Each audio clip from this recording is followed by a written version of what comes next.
Good morning everyone. तो आज हूँ मार्च 21 शुक्रवार। तो चलतु जानिबा आज दिन टॉप 10 ब्रेकिंग न्यूज। ता पूर्व वीडियो गोटे लाइक करी चैनल को सब्सक्राइब करी पाखरे थिबा बेल आइकन दबे ऑल पर ऑन करी रखंतु जाद्वारा जेबे जे कोन लेटेस्ट ब्रेकिंग न्यूज आपण माने हम चैनल माध्यम रे पाई परिबे। चलतु आउट न करे वर्तमान खबर ऊपर नजर पकाउ। बदलिबो प्रथम और अष्टम श्रेणी पिलांको पाठ्यपुस्तक 2026-27 शिक्षा वर्षर नुआ पाठ्यपुस्तक प्रचलन करछि लक्ष्य। राज्यर प्रथम और अष्टम श्रेणी छात्र छात्री पाठ्यपुस्तक बदलिबो जातीय पाठ्यक्रम अनुसार एनसीईआरटी द्वारा प्रस्तुत पुस्तक सह समांतराल भाव एही सब श्रेणी पे नुआ पाठ्यपुस्तक प्रचलन करने राज्य सरकार योजना करिसेंती। 2026-27 शिक्षा वर्षर नुआ पाठ्यपुस्तक प्रचलन पर लक्ष्य रखा जातीय शिक्षा नीति लागू नहीं भोपाल स्थित आंचलिक शिक्षा प्रतिष्ठान पूर्वतन अध्यक्ष प्रोफेसर नित्यानंद प्रधान अध्यक्षतार राज्यस्तरीय कमिटी गठन होईछि। एही कमिटी जातीय पाठ्यपुस्तक रूपरेख अनुसार राज्य पाठ्यक्रम रूपरेखा प्रस्तुत करेंगे। एही भितर 3टी बैठक अनुष्ठित होईछि। आसंता 26 रु 30 तारिख मध्य चतुर्थ बैठक अनुष्ठान हेबो। पाठ्यक्रम और पाठ्यपुस्तक समीक्षा ପାଇଁ गठन हेबो कमिटी। सेपटे एप्रिल 2 रु 3 विद्यालय शिशु बाटिका खोला जिवो। 2025-26 शिक्षा वर्ष एठारे 5 रु 6 वर्ष बयसर पिलामन नामलेखा सह पाठपढ़ा आरंभ हेबो। एने प्रस्तुत प्रक्रिया आरंभ करबाकू विभागीय कमिशनर कम सेक्रेटरी सानिल पंडित एक विज्ञप्ति जरिया समस्त जिलापाल अध्यक्षता एवं समस्त अधिकारी को निर्देश दैछथि। जातीय शिक्षा नीति 2020 अनुसार राज्य में प्राक विद्यालय शिक्षार गुरुत्व दिया जायछि। शिशु बाटिका नाम एक अतिरिक्त श्रेणी खोलिबा राज्य सरकार निष्पत्ति नहीं। शिशु बाटिका पिला माने सकाळ 10 टारू अपराह्न 4टा पर्यंत पाठ पढ़ा पारिबो। टीआई एंड एसआईटी द्वारा विकसित समस्त पुस्तक एप्रिल 1 सुद्धा समस्त मिली दिया। समस्त शिशु बाटिका पिला एक किट प्रदान करा जिवो। एही किट रे स्कूल बैग सहित पाठ्यक्रम उपकरण अंतर्भुक्त हेबो बोली कुहा जायछि। परवर्ती खबर हाईकोर्ट को गुरुत्वर राय सबु शिक्षक अध्यापक मिलिबो ग्रांट इन एड। आउ कोनोसी विद्यालय महाविद्यालय शिक्षक अध्यापक मानक ब्लॉक ग्रांट पाई परिबे नै। समस्त शिक्षक अध्यापक 1994 नियम अनुसार ग्रांट इन एड दरमा प्रदान करबाको हाईकोर्ट बुधवार एक गुरुत्वपूर्ण राय राज्य सरकार को निर्देश दैछन्ति। 3000 आवेदनकारी शिक्षक अध्यापक पक्षरु आगत मामलार एकत्र शुनिकी हाईकोर्ट रो विचारपति जस्टिस विरोजी प्रसन्न शतपथी एही निर्देश दैछन्ति। हाईकोर्ट को एही आदेश फल राज्यर लक्षाधिक अधिक अध्यापक उपकृत हेबे। राज्य सरकार 1994 मसिया एक आईन बल विभिन्न विद्यालय एवं महाविद्यालय शिक्षक और अध्यापकों ग्रांट इन एड लागू करथिले। एहा लागू हेबा फल व्यवस्था हैला जे जने शिक्षक बा अध्यापक 5 वर्ष चाकरी करिया पर मोट दरमा 3 भागरु गोटिए भाग पाइबे। 7 वर्ष चाकरी पूर्ण कले 3 भागरु 2 भाग एवं 9 वर्ष चाकरी पूर्ण कले संपूर्ण दरमा पाइबे। किंतु 2004 रे राज्य सरकार 1994 नियम को उच्छेद कर ग्रांट इन एड परिवर्तन ब्लॉक ग्रांट लागू करथिले। अर्थात जने शिक्षक बा अध्यापक सरकारी मोट दरमा 40% प्रदान करा जिवो। बाकी अर्थ मैनेजिंग प्रदान करा जिवो। 2008 रे राज्य सरकार 662 महाविद्यालय को ब्लॉक ग्रांट प्रदान करथिले। 2009 रे बाकी रहि जाइतिबा महाविद्यालय को एही ब्लॉक रो ग्रांट शामिल करा जाइतिला। एही ब्लॉक ग्रांट टू विरोध करी बहु मामला साटे होइतिला। ग्रांट परिवर्तन ग्रांट इन एड प्रदान लागि निर्देश दिया जाइतिला। किंतु हाईकोर्ट एही आदेश को रद्द करी 1994 आईन उच्छेद होइतिला। ग्रांट इन एड लागू होई परिबो नाही बोली स्पष्ट होइतिला। सुप्रीम कोर्ट मध्ये एही आदेश रे कायम रहितिबार जणा पड़िछि। परवर्ती खबर राज्य सरकार बड़ निष्पत्ति विद्युत कार्ड समस्या स्वतंत्र ध्यान देवाक निर्देश। सारा राज्य में जारी रही ग्रीष्म प्रवाह। मार्च अधाधु ताती एमती बढ़िलानी स्थिति असंभाल आगक ताती आहरी बढ़िबो बोली पाणीपाग विभाग पक्षर आकलन करा जाउछि। एहारि भितर ग्रीष्म प्रवाह को दृष्टि रखी राज्य सरकार नैछन्ति बड़ पदक्षेप। बदलिछि अंगनवाड़ी आसिबा समय। ग्रीष्म प्रवाह को दृष्टि रखी शिशुमानक सुरक्षा निमंते उभय निजस्व गृह एवं विद्यालय गृह चलुथिबा अंगनवाड़ी गुडी समय सकाळ 7 ରୁ 9ଟା पर्यंत करबाक विभाग पक्षर निर्देश दिया जाइछि। एने ट्वीट करी सूचना दैछन्ति उपमुख्यमंत्री प्रभाती परिडा। खरादिने विद्युत कार्ड समस्या को जेपरि लोक हैरान न हेबे से नै स्वतंत्र ध्यान देवाक मुख्यमंत्री शक्ति विभाग को निर्देश दैछन्ति। दिन 11 ରୁ संध्या 5ଟା पर्यंत एवं राति 9 ରୁ सकाळ 6ଟା पर्यंत जेपरि विद्युत काट न हुए सेति प्रति शक्ति विभाग दृष्टि देबो। विशेष करी अघोषित विद्युत काट जेपरि न हुए सेति प्रति ध्यान दिया जिवो। काला बैसाखी समय विद्युत सरबराह विच्छिन्न न हेबा पई आगुआ सतर्क रहबाक मुख्यमंत्री परामर्श दैछन्ति। सभा समिति गुडिको पीक टाइम रे अनुमति न दे सकाळ और मध्याह्न रे करबा पई कुहा जायछि। ए नै समस्त सांसद और विधायक मानकु अवगत करबाक मुख्यमंत्री परामर्श दैथिले। खरा दिने ग्रामांचल रे निया लागिबार संभावना नथिबारु अग्निशम विभाग सजग रहबाकु कुहा जायछि। ग्रामांचल रे ग्रीष्म जनित समस्या को निराकरण पई सरकार अधिकारी गुरिंकु क्षेत्र को पठाई सरकार जिलापाल मानकु निजर मध्य एवं क्षेत्र रे संश्लित रहबाकु मुख्यमंत्री कहजन्ति। लोकंक समस्या को दृष्टि रे रखी जिला स्तरीय हेउथिबा अभियोग प्रकोष्ठर सुनानी समय परिवर्तन करी सकाळ 7टा ରୁ संध्या 10ଟା पर्यंत रखिबाकु कुहा जायछि।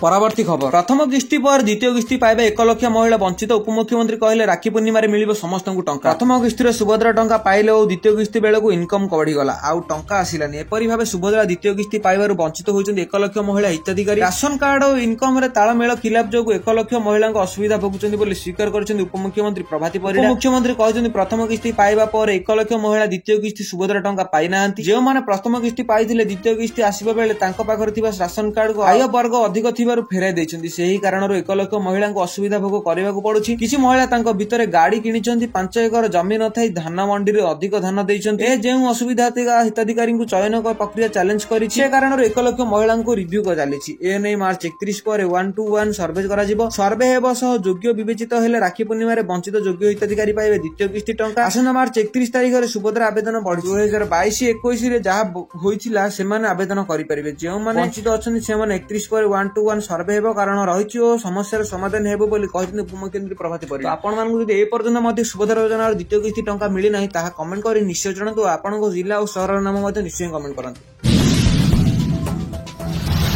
ପରବର୍ତ୍ତୀ ଖବର, ରାସନ କାର୍ଡ ଫେରାଇଥିବା ପରିବାର ସଂଖ୍ୟା 27,884 ଜଣ। ଯୋଗାଣ ମନ୍ତ୍ରୀ ଦେଲେ ଏହିଭଳି ଖବର। ରାଜ୍ୟରେ 23,138 ଜଣ ଅଯୋଗ୍ୟ ହିତାଧିକାରୀଙ୍କ ରାସନ କାର୍ଡ ଫେରାଇଲେଣି।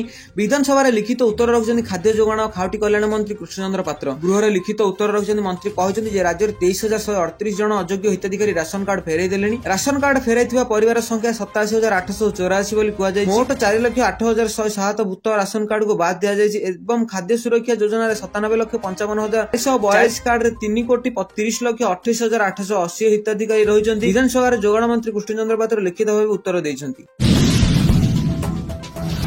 ପରବର୍ତ୍ତୀ ଖବର, ବିନା ଟିକେଟରେ ଯାତ୍ରା କରୁଥିଲେ 59 ଜଣ ଛାତ୍ର ଧରା ପଡିବା ପରେ 17,225 ଟଙ୍କା ହେଲା ଆଦାୟ। ବିନା ଟିକେଟରେ ଟ୍ରେନରେ ଯାତାୟାତ କରୁଥିବା ଯାତ୍ରୀଙ୍କୁ ସଚେତନ କରିବା ସହ ଷ୍ଟେସନରେ ବାଣିଜ୍ୟ ଅଭିବୃଦ୍ଧି ନିମନ୍ତେ ବୁଧବାର ଖୋର୍ଦ୍ଧା ରେଳ ଡିଭିଜନ ଅଧୀନରେ ଥିବା ନିରାକାରପୁର ଷ୍ଟେସନରେ ଟିକେଟ ଯାଞ୍ଚ ଆରମ୍ଭ ହୋଇଥିଲା। ଖୋର୍ଦ୍ଧା ରେଳ ମଣ୍ଡଳ ବାଣିଜ୍ୟ ପ୍ରାଥମିକ 2ଙ୍କ ନିର୍ଦ୍ଦେଶକରେ ବୁଧବାର ନିରାକାରପୁର ଷ୍ଟେସନରେ ଟିକେଟ ଯାଞ୍ଚ କାର୍ଯ୍ୟ କରାଯାଇଥିଲା। ଯାଞ୍ଚ ବେଳେ 59 ଜଣ ବିନା ଟିକେଟଧାରୀଙ୍କୁ ମୋଟ 17,225 ଟଙ୍କା ଜରିମାନା ଆଦାୟ ହୋଇଥିବାରେ ଖୋର୍ଦ୍ଧା ରେଳ ମଣ୍ଡଳୀଙ୍କ ସିବିଆଇ ସୁଭାଷ ଚନ୍ଦ୍ର ଦାସ ସୂଚନା ଦେଇଛନ୍ତି। ଏହି ଯାଞ୍ଚ କାର୍ଯ୍ୟରେ 9 ଜଣ ବିଭାଗୀୟ କର୍ମଚାରୀ ଓ 4 ଜଣ ରେଳ ସୁରକ୍ଷା ବଳ ସହଯୋଗ କରିଥିଲେ। ଏହି ଚଢାଉ ଯୋଗୁଁ ଆଜି ମଧ୍ୟାହ୍ନରେ 2ଟା ସୁଦ୍ଧା ପାସେଞ୍ଜର ବିଭାଗର 19 ଜଣ 51,000 ଟଙ୍କା ରିଜର୍ଭେସନ 30,315 ଟଙ୍କା ଟିକେଟ ବିକ୍ରି ହୋଇଥିବା ଜଣାପଡିଛି। ତେବେ ଆଜି ଷ୍ଟେସନରେ ଯାଞ୍ଚ କାର୍ଯ୍ୟ ଯୋଗୁଁ ପ୍ରାୟ 30% ଟିକେଟ ଅଧିକ ବିକ୍ରି ହୋଇଥିବା ସ୍ଥାନୀୟ ବିଭାଗ କର୍ମଚାରୀଙ୍କ ସୂତ୍ରରୁ ଜଣାପଡିଛି।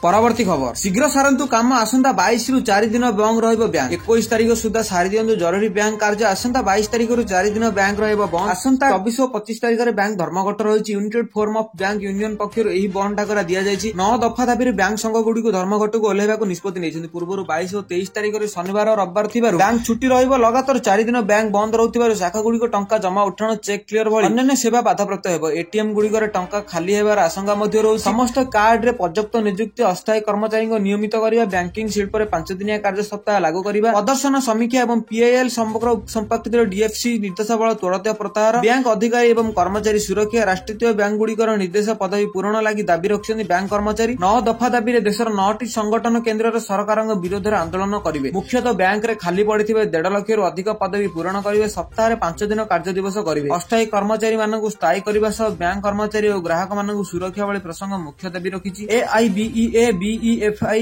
NCBF, NIBW, INBEF ଭଳି 5ଟି କର୍ମଚାରୀ ସଂଗଠନ, AIBOC, AIBOA, NOBO, INBOC ଭଳି 4ଟି ଅଫିସର ସଂଗଠନ ୟୁନାଇଟେଡ୍ ଫୋରମ ଅଫ୍ ବ୍ୟାଙ୍କର ୟୁନିୟନ ବ୍ୟାଙ୍କିଂ ଏକାଠି ହୋଇ କେନ୍ଦ୍ର ସରକାରଙ୍କ ମାନ୍ୟତା ନୀତିକୁ ବିରୋଧ କରୁଛନ୍ତି। ଅନ୍ୟ ଦାବି ମଧ୍ୟରେ ଗ୍ରାଚ୍ୟୁଇଟି ବୃଦ୍ଧି, IDBR ବ୍ୟାଙ୍କ ଘରଣୀ ପ୍ରସ୍ତାବକୁ ବିରୋଧ କରାଯାଉଛି। ଦେଶବ୍ୟାପୀ ହେଉଥିବା ଏହି ଆନ୍ଦୋଳନରେ ରାଜ୍ୟର 6,000 ଶାଖା ଏବଂ 36,000 କର୍ମଚାରୀ ସାମିଲ ହେବାର ଜଣାପଡିଛି। ଆପଣଙ୍କର ଯଦି କୌଣସି ବି କାମ ରହିଛି ତାହେଲେ ଆସନ୍ତା କାଲି ଭିତରେ ହିଁ ସବୁ କାମ ସାରି ଦିଅନ୍ତୁ, ନହେଲେ ଆପଣଙ୍କୁ ସମ୍ମୁଖୀନ ହୋଇପାରିବ ଅସୁବିଧାର।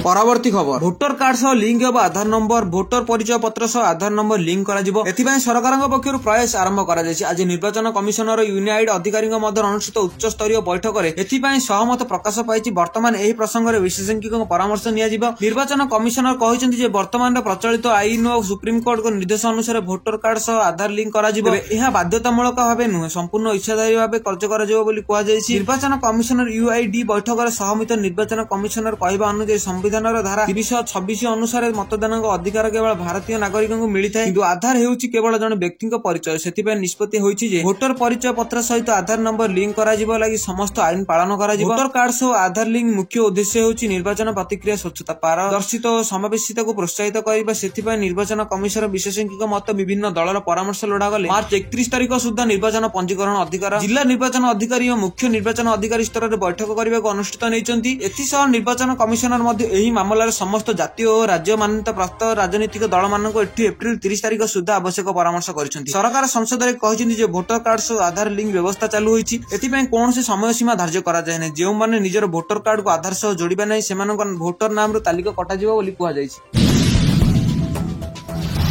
ପରବର୍ତ୍ତୀ ଖବର, ଓଡିଶାରେ ରହିଛି ଭରପୁର ସୁନାଖଣି। ଏହି ସବୁ ଜିଲ୍ଲାରେ ଥିବା ସୂଚନା ଦିଆଯାଇଛି। ଓଡିଶାରେ ରହିଛି ଭରପୁର ସୁନାଖଣି। ବିଧାନସଭାରେ ଲିଖିତ ଉତ୍ତର ରଖିଛନ୍ତି ଇସ୍ପାତ ଖଣି ଓ ମନ୍ତ୍ରୀ ବିଭୂତିଭୂଷଣ ଜେନା। ମନ୍ତ୍ରୀ କହିଛନ୍ତି ଦେବଗଡ଼ କେନ୍ଦୁଝର ପରେ ସୁନ୍ଦରଗଡ଼, ନବରଙ୍ଗପୁର, ଅନୁଗୁଳ, କୋରାପୁଟ, ମାଲକାନଗିରି, ସମ୍ବଲପୁର, ବୌଦ୍ଧ ଜିଲ୍ଲାରେ ବି ସୁନାଖଣି ଥିବାର ଜଣାପଡ଼ିଛି। ସେହିପରି ମୟୂରଭଞ୍ଜ ଜିଲ୍ଲା ଯଶୀପୁର, ସୁରଗାଡିଆ, ରୁଷିଆ, ଇଡେଲକୁଚା, ମାରହେଡି ଓ ସୁଲେଇପାଟା, ଧୂସର ପାହାଡ଼ ଏବଂ ବାଦାମ ପାହାଡ଼ ଅଞ୍ଚଳରେ ସୁନାଖଣି ଅନୁସନ୍ଧାନ ନିମନ୍ତେ ପ୍ରାରମ୍ଭିକ ଅନୁସନ୍ଧାନ ଜାରି ରହିଛି। ପୂର୍ବରୁ ରାଜ୍ୟରେ ଦେବଗଡ଼ ଜିଲ୍ଲାର ଆଡାସି ରାମପାଲି ଅଞ୍ଚଳରେ ଭାରତୀୟ ଭୂବିଜ୍ଞାନିକ ସର୍ବେକ୍ଷଣ ସଂସ୍ଥା ଦ୍ୱାରା ତମ୍ବା ପଥର ପାଇଁ G2 ସ୍ତରରେ ଅନ୍ୱେଷଣ କଲାବେଳେ ସୁନାପଥର ସନ୍ଧାନ ମିଳିଛି। କେନ୍ଦୁଝର ଜିଲ୍ଲାର ଗୋପୁର ଗାଁ ମାଙ୍କଡଚୁଆରେ ସଲେଇକଣା, ଡିମ୍ବିରିମୁଣ୍ଡା ଅଞ୍ଚଳରେ ସୁନାଖଣି ଚିହ୍ନଟ ପାଇଁ ଅନୁସନ୍ଧାନ କାର୍ଯ୍ୟ ଚାଲୁ ରହିଥିବା ବୋଲି ମନ୍ତ୍ରୀ ଉତ୍ତର ରଖିଥିବାର ଜଣାପଡ଼ିଛି। ଏହା ଥିଲା ଆଜିର ଟପ୍ 10 ବ୍ରେକିଂ ନ୍ୟୁଜ୍। ଯଦି ଆପଣମାନଙ୍କୁ ଆମ ଭିଡିଓଟି ଭଲ ଲାଗିଛି ତାହେଲେ ଭିଡିଓଟିକୁ ଲାଇକ୍ କରିବା ସହିତ ଭିଡିଓଟିକୁ ସାଙ୍ଗମାନଙ୍କ ସହିତ ବହୁ ମାତ୍ରାରେ ସେୟାର କରନ୍ତୁ। ଆପଣ ଯଦି ଆମ ଚ୍ୟାନେଲ ପାଇଁ ନୂଆ ଅଛନ୍ତି ତାହେଲେ ଚ୍ୟାନେଲକୁ ଏବେ ସବସ୍କ୍ରାଇବ କରି ପାଖରେ ଥିବା ବେଲ୍ ଆଇକନକୁ ଦବାଇ ଅଲ୍ ଉପରେ ଅନ୍ କରି ରଖନ୍ତୁ, ଯାହାଦ୍ୱାରା ଯେବେ ଯେକୌଣସି ଲାଟେଷ୍ଟ ବ୍ରେକିଂ ନ୍ୟୁଜ୍ ଆପଣମାନେ ଆମ ଚ୍ୟାନେଲ ମାଧ୍ୟମରେ ସର୍ବପ୍ରଥମେ ପାଇପାରିବେ। Bureau report, D news Odia.